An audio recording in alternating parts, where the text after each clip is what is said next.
What's up, Team No T, and welcome back to Unwrapped. It's me, Tosh. And look, I don't know how many of you guys were aware, but there is a Michael Jackson biopic underway. It's supposed to be coming out in October. And notice I said supposed to, because right now there's some chaos surrounding this movie. So we're going to pull up an article and let's get into it. Now, look, don't come at me. I know I am using a Daily Beast article, but this is being widely reported.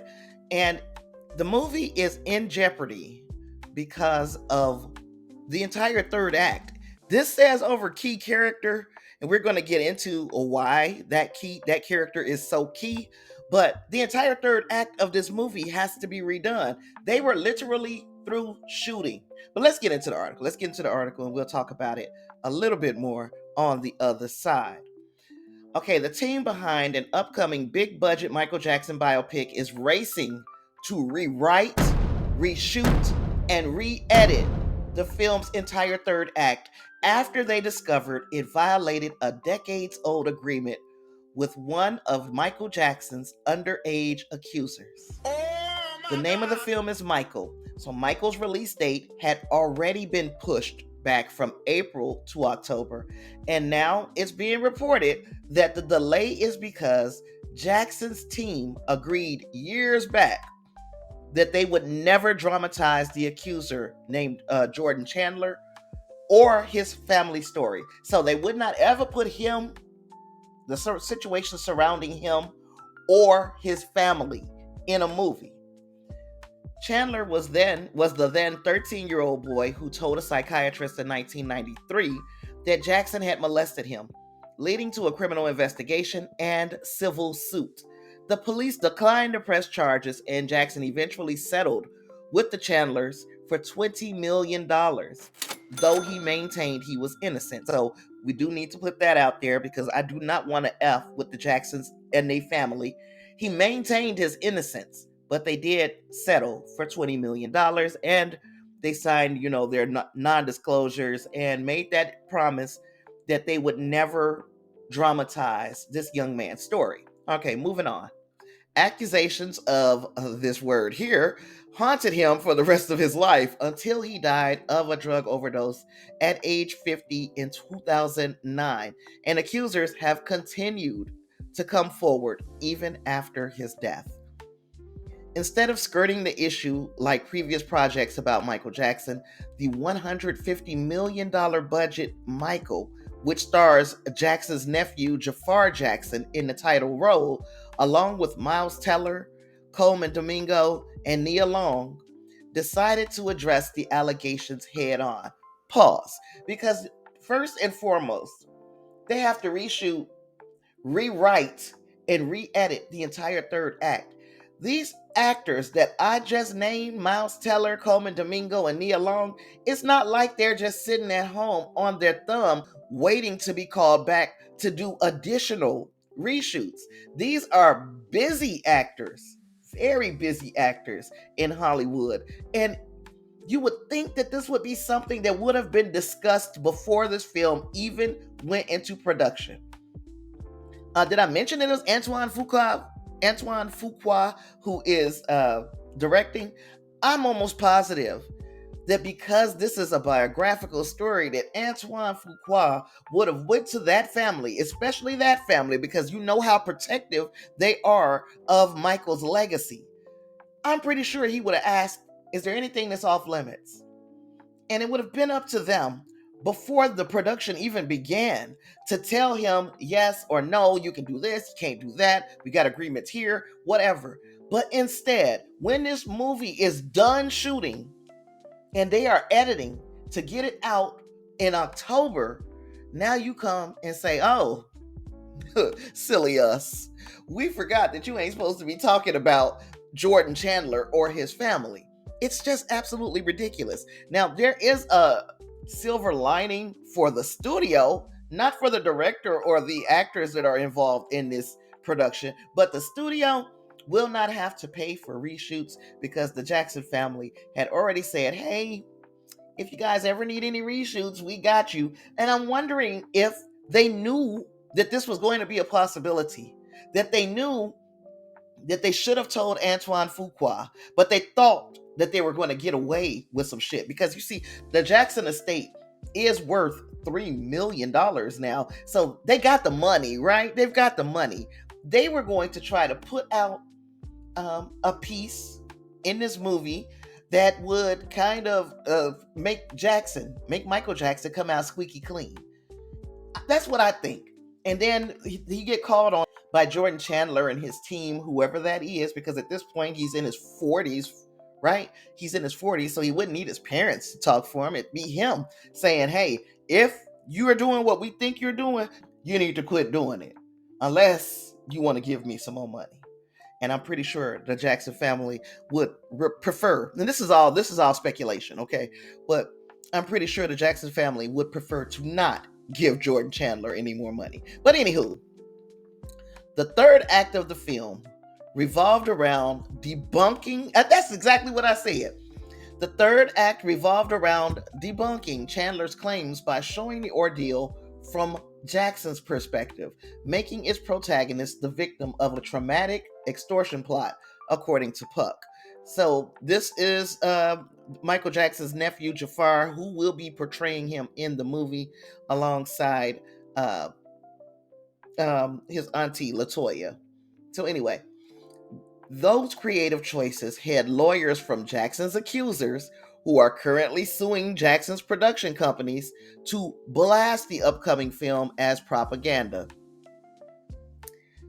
Jackson's estate is involved in the project and vetted the original script. Man, am I a prognosticator or what? But apparently, the executors overlooked the decades-old agreement with the Chandlers.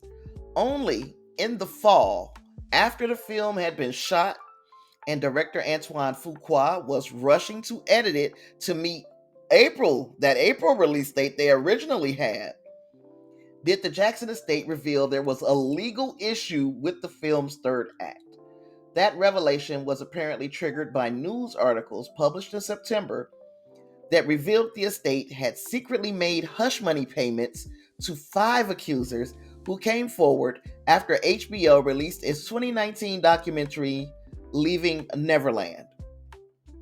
Now, that story apparently inspired a new round of due diligence as everyone involved knew Michael needed to be airtight, and filmmakers didn't want new allegations to damage the film's reputation. All of this happened after Graham King, the Academy Award-winning producer of Bohemian Rhapsody and The Departed, big movies, had teased the film at CinemaCon. Fuqua had raved to Comic-Con about how great the film was turning out. Who knew you was going to have to rewrite the entire third act of this fucking movie? Now, King, Fuqua, and screenwriter John Logan, who wrote Gladiator, have spent weeks working on rewrites, and they're planning to give the studio a revised script and shooting strategy to approve any day now. Lionsgate had a horrible year last year, and it seemed like things were turning around for the studio, and now they got themselves wrapped up in this mess. But anyway, Lionsgate is distributing the film in the US, and Universal, which is distributing the film abroad, also needs to sign off unless it decides to drop the project, which would mean it wouldn't be distributed overseas. And that would be a very huge missed opportunity for this film, because Michael Jackson was globally renowned even after the allegations of child abuse. Now, the Jackson estate had already agreed to pay for any reshoots before the Chandler issue emerged, which makes me feel like they knew it was coming. But anyway, and now it's on the hook for the new third act, so the Jackson estate will have to pay that third act. The estate has generated $3 billion in revenue since Jackson's death, so that shouldn't be a problem.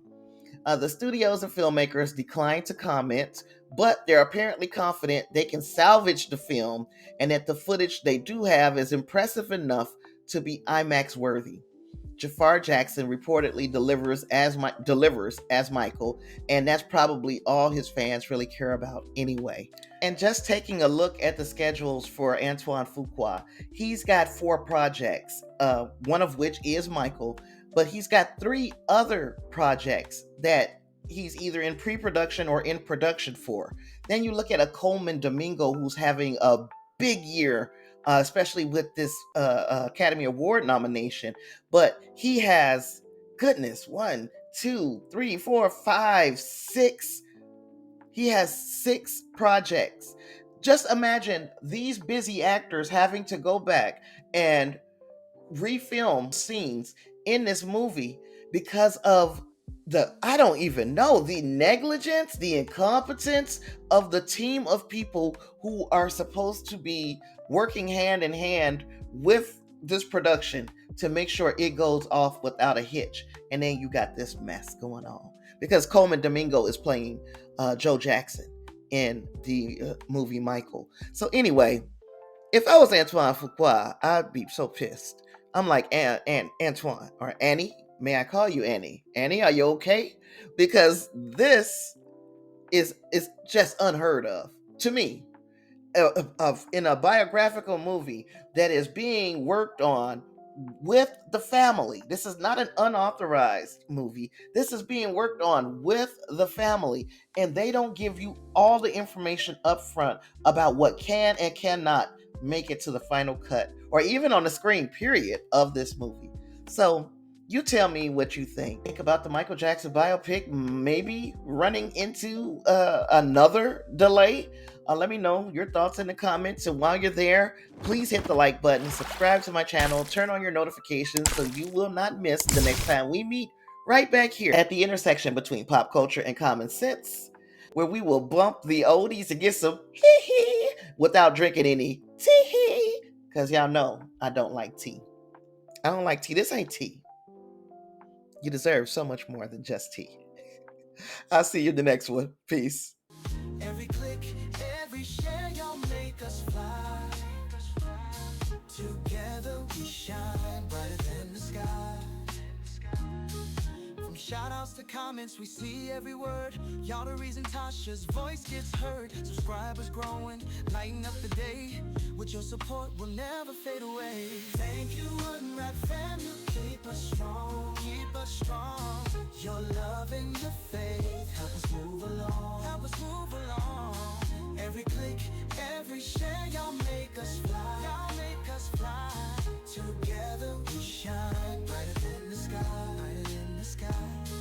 Roll call for the peeps who keep it alive. Patron super chats all here on the drive.